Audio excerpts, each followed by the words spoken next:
All right, welcome everybody. We're going to be talking today about, are you still running CX like it's 2015? Some of the big shifts we're seeing in the customer service space. To do that, we brought on Ted. Ted, how did you and I first? I feel like I've been following Ted for like 10 years or 7 years, but he was a little bit of a nemesis when he was at Zendesk. I was at Customer, but it's one of those like, always had a lot of respect for him and followed a bunch of his stuff. And lately I've just been bugging him more. So Ted, thanks for joining, and how are you? No, I'm great, Gabe. It's always great to catch up. Yeah, no, we go back, I don't know, 8, 10 years now, I guess. I mean, I spent about a decade at Zendesk, doing all things product marketing over the years, and Customer was one of those cool companies that Yes. kind of showed up into the market with a fresh new approach, and eventually we had to pay attention at Zendesk, and so spent a lot of So time we just started to cross paths a little yeah, bit there, but like I yeah. said, always admire. I mean, Zendesk, such a cool story, and obviously want to dive into a little bit of that today. So close to the front line on the latest and greatest in CX and AI, and so want to jump into that. But yeah, tell us just a little bit about yourself, some of the things you've been doing, and kind of what's in the future here. Yeah, so I mean, I hit on this earlier. So I spent about a decade at Zendesk. Was it a decade? It's it's an eternity in tech, right? But over those 10 years, it was just the company. It was like 3 or 4 companies, right? Hyper growth, some struggles, some more growth. This shift to AI. It was just a really fun ride to see kind of the company and the industry evolve. And the reality is, what's hitting customer service now is like an order of magnitude bigger than anything I saw over those 10 years, right? It's this tectonic shift. So I left Zendesk at the end of 2024. And I've really just been spending my time doing some advising and really kind of getting into the weeds of some of these new technologies, and thinking a lot about kind of the implications of these technologies for marketing teams, for customer service, and all that good stuff. Yeah, I mean, this is the time, right? I mean, obviously so much going on, and being able to see obviously what a big company like Zendesk is doing, and now seeing some of these smaller companies and how they're adjusting. I think the future looks bright. So interested to dive in for a minute here, Ted. Obviously, again, you mentioned Zendesk. I forgot it was a decade. So you saw so much happen. Obviously, even recently, this big generative AI shift, product teams, CX leaders. Talk about this shift for a minute. What shifts are you seeing in customer expectations, and where are some of these businesses falling short? Kind of give us the big picture here. Yeah, I mean, customer expectations, like you go back a decade, the effortless experience, right? Yeah. This is something that's been talked about for so long. And some things are changing and some things haven't changed at all. I mean, at the end of the day, customer expectations are the same, right? They just want to get their problem solved in a fast, and that's been the case for decades, right? So I appreciate you saying that. Like, every once in a while, you try to take a different spin. It's like the customer wants it to be even faster than they wanted it before, but they've just always wanted it to be fast, and they've always wanted it to be easy, right? I think so. So that hasn't changed. I think what has changed, though, is that customers, they're using this technology in their own personal lives, and so they know the technology is now finally capable to deliver those great experiences. And so it's not that the expectations of the service experience have changed. It's the expectations of the technology behind those service experiences have changed. And so they actually believe that companies can now deliver those experiences they expect. And if they don't get them, they're not very happy. Yeah, that is a good framing. Okay, so yeah, expectations haven't maybe changed as much, but our ability, probably for the first time in a decade or two, like to actually deliver on some of that stuff, like speed. I'm thinking about you and I, like we wanted to do self-service with speed, but in so many instances, it kind of led to a lackluster experience or speed that was, in some ways, if you had a very basic question, some of those workflow chatbots originally, I know Zendesk bought one of those in the early days, like it helped, but it feels like, to your point, we're probably now to a place where you maybe you can't actually get it. You can get it fast, you can get it right, and you can get it kind of in detail. I think that's right. And I think going back to the expectation piece, even 3 years ago, we just sort of had this expectation that bot experience, with the bubble choices within the bot, like that was just as good as it was going to get. And so we just sort of expected that chat experience to be lackluster. That's no longer right. I'll give you this example. Like I was just a couple of days ago coming back from vacation. I have 3 little kids, and Awesome. the end of a long travel day, some flight delays were going to cause us to miss a connection. So just one of those like really stressful experiences, right? You know, it's already the end of a long day. 3 Traveling little with kids is the worst. Say no more, dude. Yeah, and I'm not going to name the airline, but I'm sitting there in their chat, you know, experience trying to message them, and I got those bubbles, and the bubbles had nothing to do with the issue I was trying to solve. And I couldn't get to an agent, and it was just one of those experiences where it was a stressful situation, and that's just no longer good enough, right? I need, if nothing else, just let me talk to an agent, right? Don't put me in this kind of chat bubble, you know, experience that never ends. So anyways, that sounds like you just had and we're obviously moving, we're shifting. And I think that's where I want to go next is, so as you start to see, I mean, obviously Zendesk, they have problems. Everybody has problems, but they're an amazing company. They've done amazing things. You are at the forefront of starting to see the role AI is starting to play in the evolution of customer experience. Walk us through some of the things, you know, that you're seeing, that you're hearing, the experience. You were so close to the action. I'd be interested to see what's the latest and greatest there. Yeah,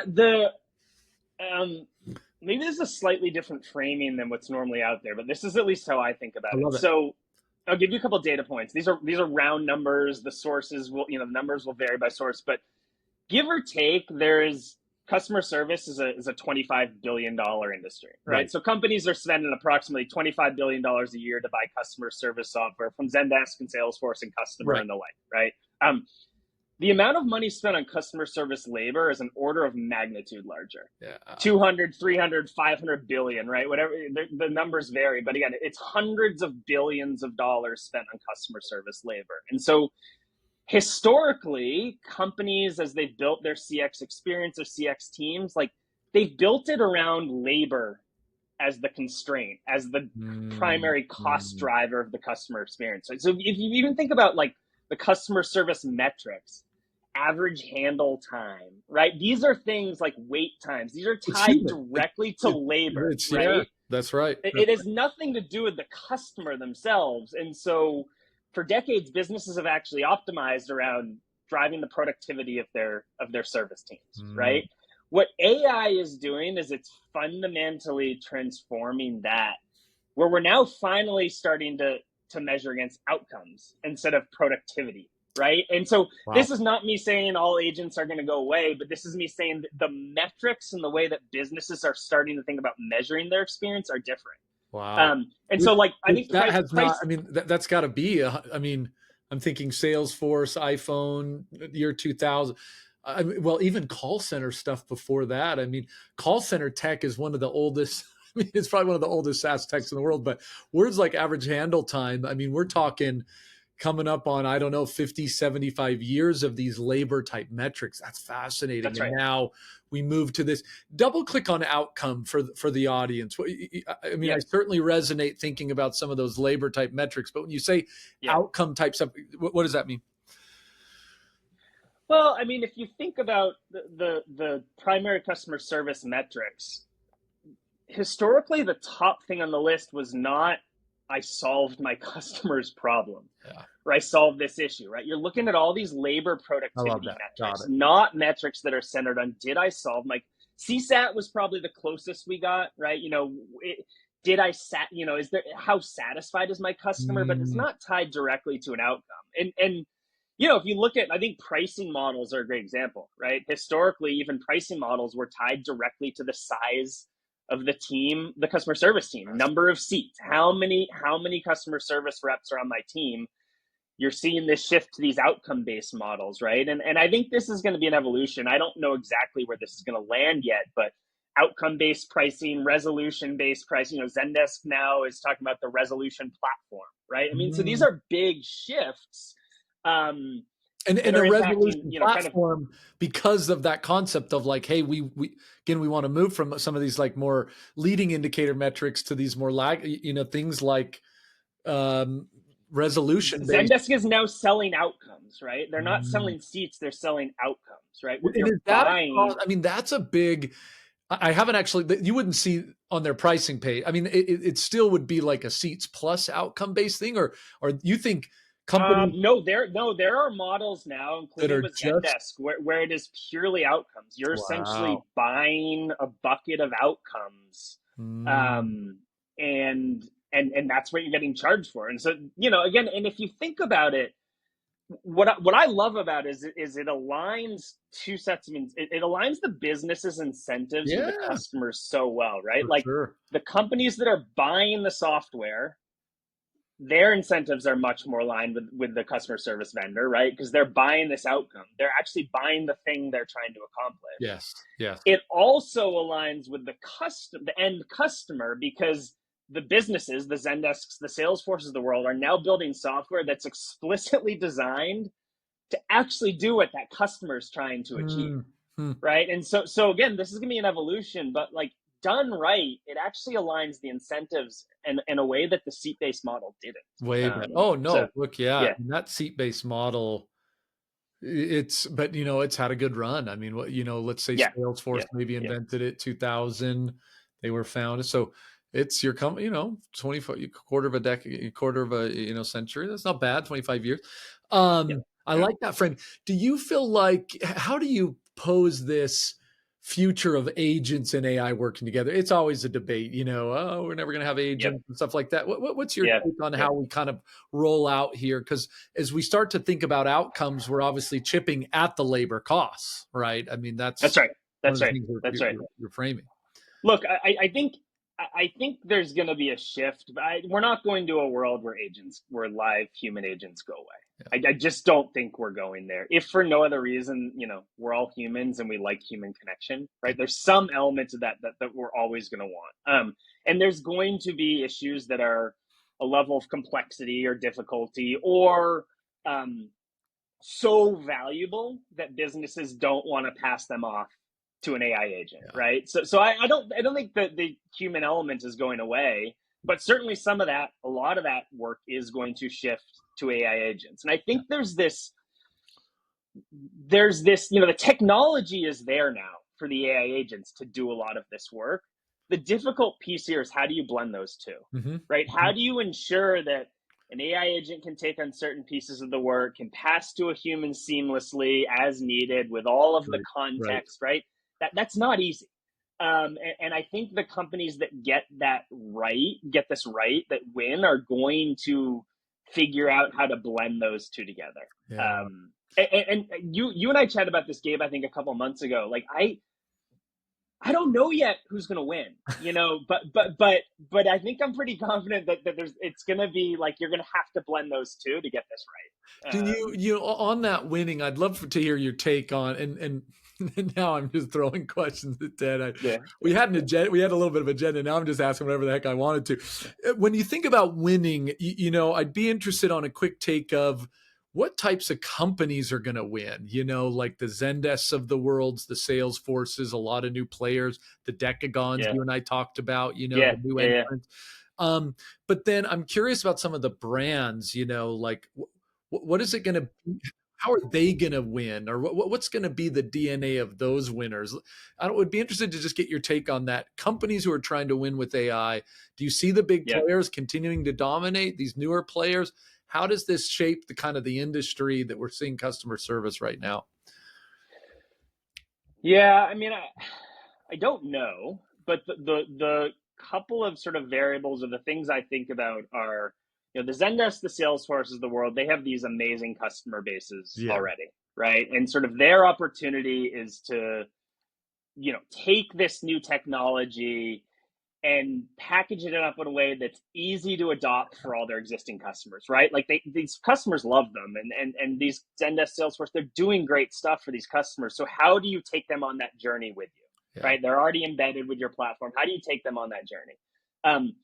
The flip side is the Decagons and these other companies. Do they create something that's either fundamentally different, mm, or do they make it so much easier to adopt that somehow that kind of allows them to jump ahead of the companies that have all the distribution and have the existing customers right now, yeah, right? And again, this AI, it's moving so fast that I honestly don't It's hard to know. But know. I think Hard to know. that to me is like the battlefield, is Got it. like these companies with the customer bases and the distribution, can they just, deliver great, effective AI in an easy way, make it easy to adopt for their existing customer bases? And if they do that, I think they're in a really good place. Yeah. Yeah. But we don't know what these new companies are going to come up with. Right? Yeah. It is so cool what they're It building. is, and it's moving Yeah, so fast to your point, but yeah, yeah, yeah, battlegrounds are kind of taking shape, right? Obviously yeah. always the legacy players into they have a base that's amazing. If they can just protect that base, I think that'll That's right. be, really obviously And, give them the and, lead. and I think the shift, the key for those vendors, we talked about this earlier, but I do think it's going to be, can they evolve away from this sort of seat-based model to Yeah. this outcome-based model, right? Yeah. Because all these startups are going to be building from day one with outcomes in mind, and so Yeah. it's the opportunity and the challenge for the Pricing. It big comes vendors. down to pricing a lot. Cool. Then Yeah, flip yeah, that for a yeah, minute. For companies trying to navigate, I mean, we've got brands they're on these larger platforms. They're getting hit up with a yeah, new AI vendor yeah, every day. How would you coach them, one, to kind of navigate that battlefield of, big, small, yeah, fast, different tools, but yeah. also what are some of the things they can do to win with AI? They got to do it. How do they do it to win? Yeah. I mean, number one, they got to do it. Yeah. Right? There's this Look, I starting love point, it. which is, some Yeah. companies are way out in the bleeding edge, and some companies are taking a back seat. And I think, one, you gotta commit to it.